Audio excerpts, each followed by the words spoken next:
नमस्कार, good morning. कैसे हो आप सभी? I hope all are good.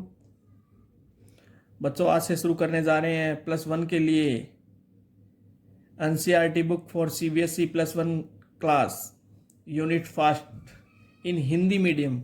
Hindi medium वाले बच्चों के लिए और इंग्लिश मीडियम वाले बच्चे भी अच्छे से इसको समझ पाएंगे। पहली यूनिट है अपनी शारीरिक शिक्षा में बदलती हुई प्रवृत्तियां और कैरियर,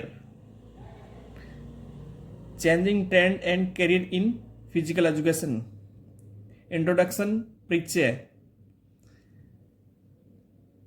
परिचय के अंदर बच्चों, पृथ्वी के लोगों के लिए शारीरिक शिक्षा की धारणा कोई नई बात नहीं है। वास्तव में शारीरिक शिक्षा की जड़ें बहुत पुरानी है। ये पुराने समय से चलती आ रही है। यद्यपि पुराने समय में इसका प्रयोग भिन्न भिन्न रूपों में किया जाता था, अलग अलग व्यक्तियों के लिए इसका अर्थ भी भिन्न भिन्न था। वास्तव में शारीरिक शिक्षा शब्द कठिन विस्तृत आधार वाला है। इसमें कई विचारधाराएं शामिल है।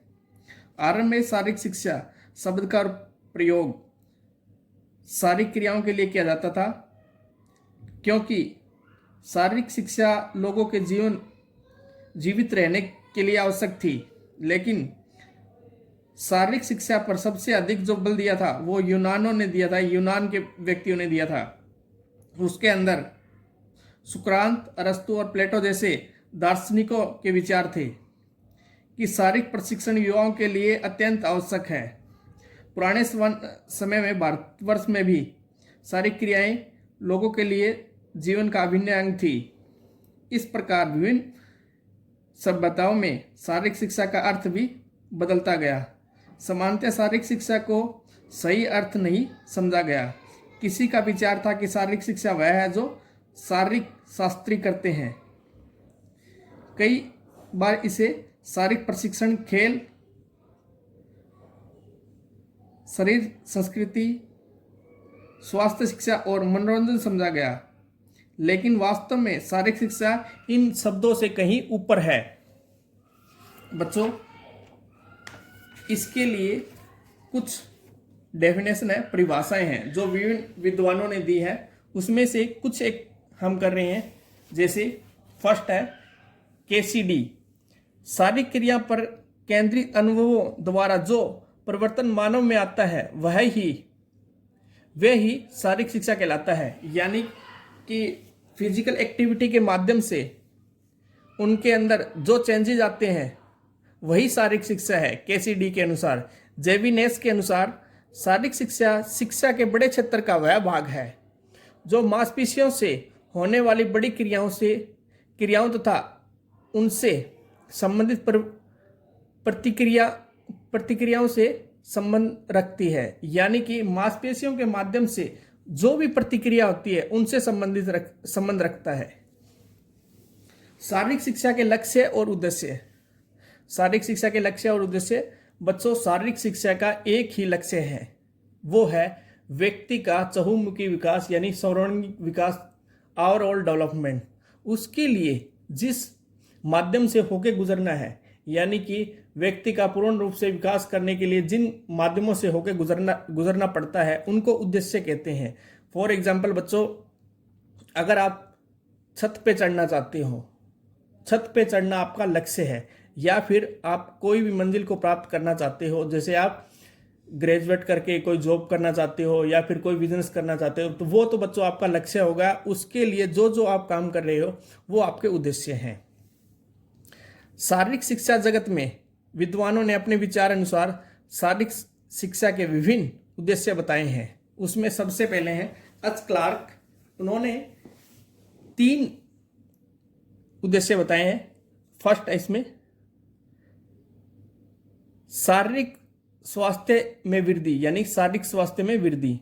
दूसरा सामाजिक गुणों में वृद्धि और तीसरा है संस्कृति।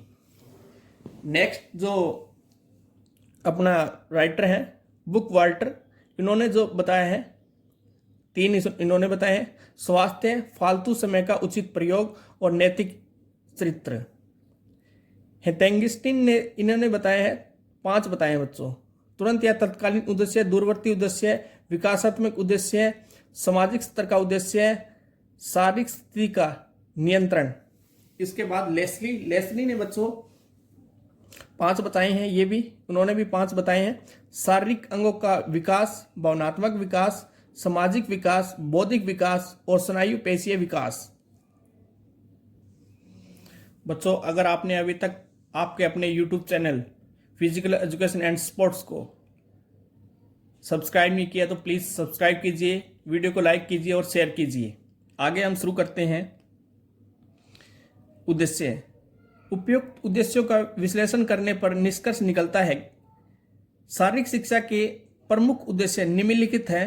उनका विस्तार पूर्वक वर्णन इस प्रकार है। शारीरिक विकास।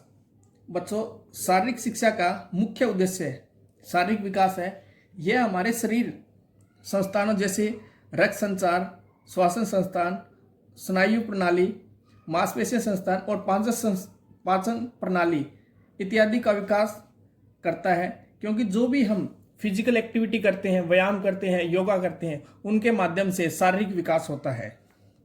मानसिक विकास, मेंटल डेवलपमेंट। यह उद्देश्य व्यक्ति के मानसिक विकास से संबंधित है। शारीरिक शिक्षा के कार्यक्रमों में कई ऐसी क्रियाएं होनी चाहिए जो मस्तिष्क को जागरूक करे और अधिक से अधिक ध्यान एकत्रित करे। और सही मापदंडों में देखा जाए तो यह एक ऐसी क्रिया है जिसके माध्यम से मानव विकास, मानसिक विकास होता है। यानी कि कोई भी काम करते हैं तो उसके अंदर माइंड लगता है, यानी उसका मस्तिष्क अधिक से अधिक काम करता है। सामाजिक विकास। सामाजिक विकास इस उद्देश्य का संबंध सामाजिक गुणों का विकास करना है जो कि जीवन में अच्छा समायोजन के लिए जरूरी है। शारीरिक शिक्षा के कार्यक्रमों में इन गुणों को बढ़ाने के लिए कई रास्ते प्रदान किए जाते हैं। जैसे कि खेलों में आपने देखा होगा बच्चों कि किस प्रकार से एक खिलाड़ी को नेतृत्व के गुण आते हैं और सभी को सहयोग के साथ खेलते हैं और एक दूसरे के साथ भाईचारे से रहते हैं। तो ये सामाजिक गुण होते हैं बच्चों। नाड़ी संस्थान तथा मस्तिष्क संस्थान में संबंध, इनके माध्यम से बच्चों यह उद्देश्य नाड़ी संस्थान तथा मांसपेशी संस्थान के में समन्वय स्थापित करता है। शारीरिक शिक्षा की ये क्रियाएं नाड़ी संस्थान तथा मांसपेशीय संस्थान के माध्यम से समन्वय स्थापित करने का अवसर देती है। खेलों के विभिन्न परिस्थितियों में हमारी नाड़ी संस्थान और मांसपेशीय संस्थान का विकास होता है और ये एक दूसरे से मिलके समायोजन के साथ कार्य करती है। भावनात्मक विकास, इमोशनल डेवलपमेंट। शारीरिक शिक्षा का मुख्य उद्देश्य व्यक्ति में भावनात्मक विकास व संवेदनात्मक विकास करना भी है। व्यक्ति के में अनेक भावनाएं व संवेग होते हैं जैसे खुशी, आशा, ईर्ष्या, घृणा, डर, दुख, क्रोध, आश्चर्य, कामुकता और एकाकीपन। इन संवेगों के ऊपर यदि व्यक्ति का उचित नियंत्रण न हो तो वह असामान्य व अनियंत्रित हो जाता है। संवेग व्यक्ति के लिए संपूर्ण होते हैं लेकिन इसकी एकता खराब होती है। शारीरिक शिक्षा के कार्यक्रमों में इन संवेगों का विकास करती है। स्वास्थ्य विकास। स्वास्थ्य विकास का बच्चों आप जानते हो शारीरिक शिक्षा का उद्देश्य व्यक्ति के स्वास्थ्य का विकास करना भी होता है। यह व्यक्ति के स्वास्थ्य संबंधी आदतों का विकास करता है जिससे कि वो रोगों से बच सके, संक्रमण और रोगों से बच सके। प्रतिरोधक क्षमता जो है, व्यायाम, योगा, एक्सरसाइज वगैरह करते हो तो इससे प्रतिरोधक क्षमता अच्छी होती है। बच्चों आज का अपना टॉपिक समाप्त होता है। आगे कोई इससे आगे नेक्स्ट टॉपिक आपका लेके आएंगे।